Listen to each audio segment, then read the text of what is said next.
Мен өнер жолын таңдауыма ешқандай себеп болған жоқ. Себебі мен бала кезімнен осы өнерге қызықтым, осы өнерді таңдадым. Сахнаға, былай айтқанда енді сахнаға әуес болдым деген айта аламын.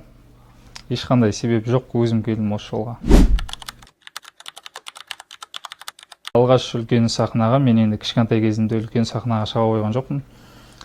Мен алғашқы үлкен сахнам осы Құрманғазы колледжіне 2016 жылы түстім.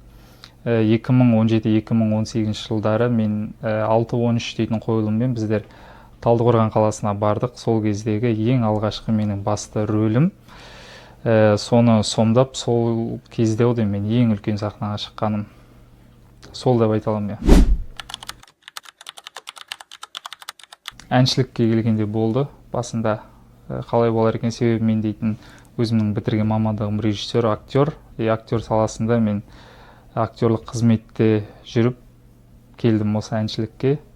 Ол кезде маған көмектескен өзімнің досым Асылжан дейтін бауырым осы әншілік менің былай айтқанда қабілетімді ашты деп айта аламын толықтай. Танымал болу менің мақсатым.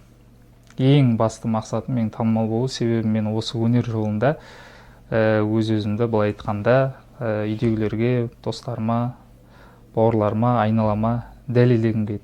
Шынына келгенде бұл менің мақсатым, алдыма қойған.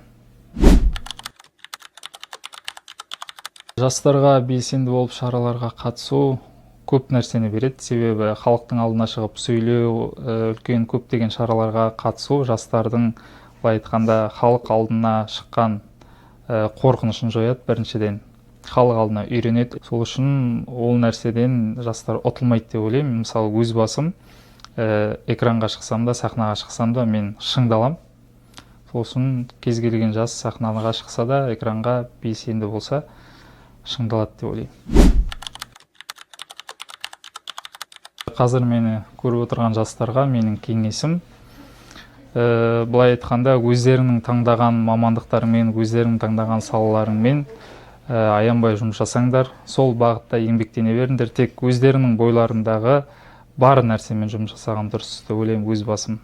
Өнер жолын таңдасаңыздар, өнер жолындағы енді былай айтқанда сахнаның алдына шығып сөз сөйлеудің өзі, жаңа айтады, өлімнен кейінгі ең үлкен қорқыныш ол халықтың алдына шығып өнер көрсету немесе сөз сөйлеу деп, сол нәрсені жеңе біліп, енді мен өзім салам өнер болған жерде өнер бағытындағы таңдаған жастарға осылай айтар едім.